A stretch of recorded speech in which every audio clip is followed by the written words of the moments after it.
23 février 2017, bienvenue en résumé.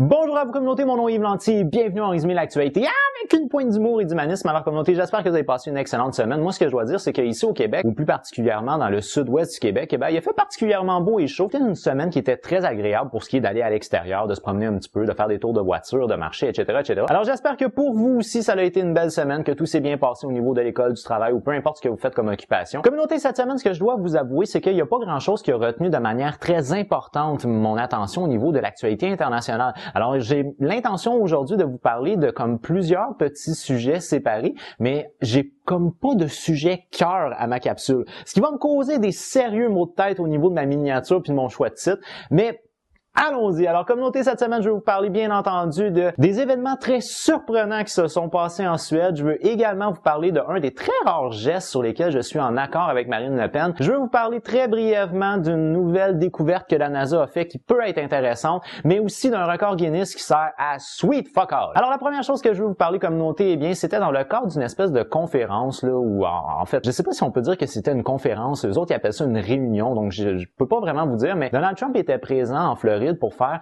une allocution publique. Et dans le cadre de son allocution publique, il parlait de rendre l'Amérique sécuritaire à nouveau. Puis pour ça, il mentionnait qu'il y avait des événements très tragiques qui se passaient avec l'arrivée des immigrants puis la sécurité nationale. Et il a fait référence dans le cadre de cette conférence-là, entre autres, à l'Allemagne. Donc, on présuppose ici, dans le cas de l'Allemagne, probablement qu'il faisait référence aux différentes crises qu'il y a eu par rapport, comme par exemple, au viol public, ou peut-être aussi une référence à ce qui s'était passé au marché de Noël à Berlin. Et puis là, dans le lot, il mentionne également Bruxelles et Paris. Et voilà qu'il lance hier soir en Suède. You look at what's happening in Germany.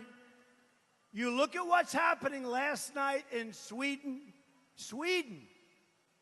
Who would believe this? Sweden. Selon M. Trump, bien la veille en Suède, il s'était passé quelque chose qui était un exemple de l'insécurité causée par l'arrivée massive d'immigrants. Sauf que le seul problème, c'est qu'il s'était passé sweet fuck all en Suède la veille. Alors là, ça l'a fait beaucoup réagir au niveau de Twitter. Il y a beaucoup de gens qui ont ri énormément de Donald Trump là-dessus. Puis là, le lendemain, M. Trump, il fait une sortie publique en accusant les médias encore une fois, de mentir et de dire que c'est pas vrai que tout va bien avec les nouveaux immigrants en Suède. Les médias vous mentent en vous disant que tout est OK. Sauf que le point étant, c'est que dans son allocution, il disait très clairement ce qui s'est passé hier soir en Suède. Alors, lorsque tu utilises une précision totale au niveau du temps, alors là, on fait référence à une seule soirée au niveau du temps, c'est qu'on suppose que dans ce moment précis-là, il s'est passé quelque chose d'important, ce qui n'est pas du tout le cas. Alors, on a vu, entre autres, sur Twitter, quelqu'un qui avait tweeté qu'effectivement, en Suède, la veille, son fils avait échappé son hot dog dans le feu. Oh mon Dieu, que c'est tragique. Maintenant, toujours au niveau de l'actualité internationale, je vous avoue que c'est quand même assez rare que je suis en accord avec Marine Le Pen et le Front National. Bon, comme je vous ai déjà mentionné, en politique, selon moi, c'est ni noir ou blanc, tout est une question de nuance de gris. Il y a toujours un peu de bien et un peu de mauvais dans à peu près tout. Dans le cas ici particulier de Mme Le Pen, ce que je dois vous avouer, c'est que Mme Le Pen était en visite au Liban cette semaine et puis dans le cadre de sa visite au Liban, elle devait rencontrer le Mufti. Alors, à ce que j'en ai compris, le Mufti semble être la personnalité spirituelle la plus importante musulmane au Liban. Et dans le cadre de cette rencontre-là, lorsque Mme Le Pen s'est présentée pour la rencontre, on lui a demandé de mettre un voile. Ce à quoi Mme Le Pen a refusé catégoriquement de céder. Alors là, on a eu une espèce de tempête médiatique par rapport à ça dans la mesure où Mme Le Pen dit qu'elle avait déjà informé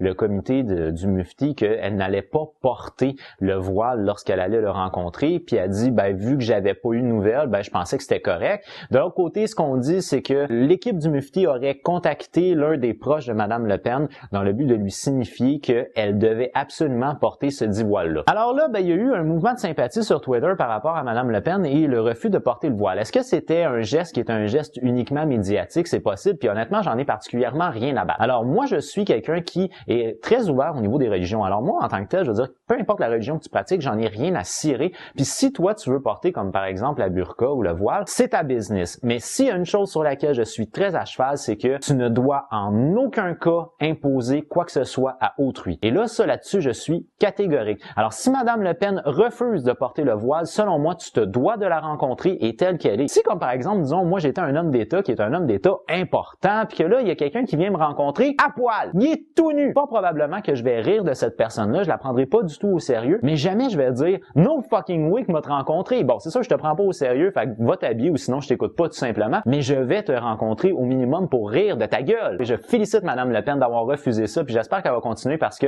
selon moi, jamais les femmes devraient être obligées de porter ou de ne pas porter quoi que ce soit. Maintenant, communauté, cette semaine, la NASA a tenu une conférence de presse qui était très importante, qui était entre autres en partenariat avec des scientifiques de l'Université de Liège en Belgique. En gros, ce qu'on a fait, c'est qu'on a découvert comme un espèce de nouveau système solaire, si vous voulez. Alors, on a découvert un système dans lequel il y avait 7 exoplanètes et là-dedans, ben, c'est potentiellement des exoplanètes qui peuvent être vivables. En gros, c'est qu'on pense que selon la situation dans l'espace où ces exoplanètes-là sont situées, il est possible qu'il y ait la présence de l'eau, donc présence de vie sur ces exoplanètes-là. Alors pour l'instant, on n'a pas vraiment quoi que ce soit de très précis et concret à vous raconter là-dessus. Là, c'est plus une excitation de scientifique qu'autre chose. Mais en gros, c'est qu'on a réussi, à l'aide d'un espèce de méga télescope, de pouvoir percevoir uniquement la présence, disons, lumineuse de ces exoplanètes-là. Alors on a découvert une étoile et de par le reflet des lumières, on a réalisé qu'il y avait des planètes qui tournaient autour. Et en faisant des calculs, on réalise qu'avec la certaine distance qu'ils ont par rapport à cette étoile-là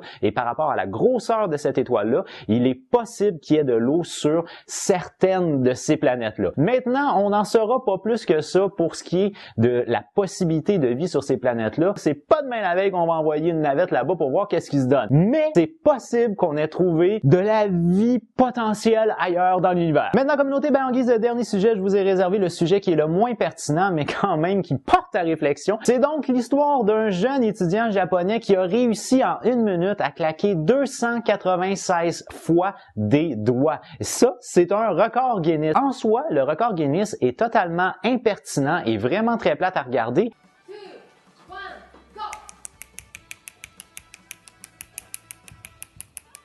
Mais moi, ce que je me suis dit en regardant cette vidéo-là d'1 minute, c'est « Dude, il s'est pratiqué pour ça! » Sur sa communauté, pour moi, c'est déjà tout. Alors, j'espère que vous avez aimé ma vidéo. Si vous l'avez aimé, n'oubliez pas de donner un petit j'aime. Si vous l'avez vraiment aimé, bien entendu, vous pouvez la partager, des nouveaux abonnés. Ça me fait toujours plaisir! Alors, communauté, moi, je vous donne rendez-vous jeudi prochain. Mais d'ici là, je vous dis, j'ai déjà hâte de vous voir. As always! Bye bye! Are you listening? Damn.